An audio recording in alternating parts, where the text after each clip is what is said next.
तो friends forest guard रे exam date ये चेंज हो जाइए। फॉरेस्ट गार्ड रे एग्जाम डेट से डेट चेंज होकर आ गोटे नुआ डेट आसी।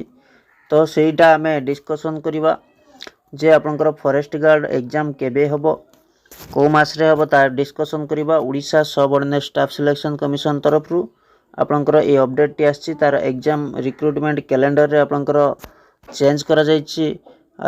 फॉरेस्ट गार्ड रे एग्जाम जोटा कि आपंकर कंबाइंड आसला forest guard forester life stock inspector.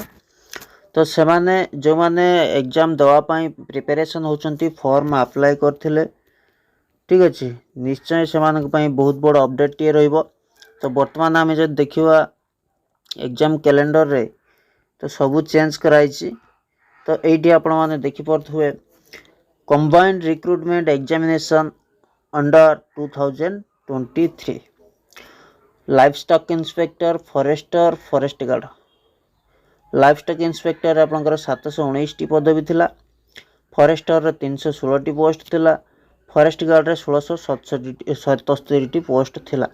ए डेट रे आस्थिला नोटिफिकेशन क्लोजिंग डेट सब देइछि।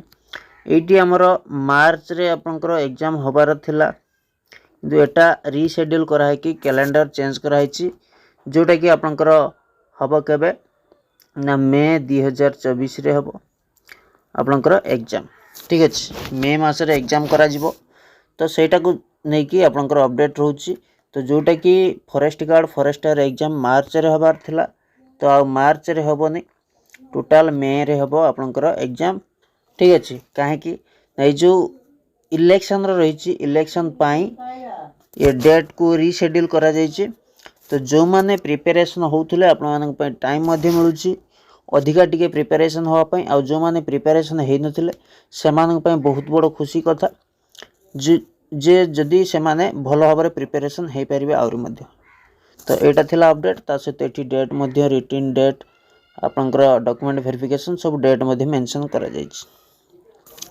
तो इन्फॉर्मेशन केमित लागला कमेंट रे निश्चय जणेबे। भल लागिथिले लाइक करिवे शेयर करिवे। चैनल को सब्सक्राइब करना तो सब्सक्राइब करके बेल आइकन कॉल पर निश्चय प्रेस करिवे। धन्यवाद।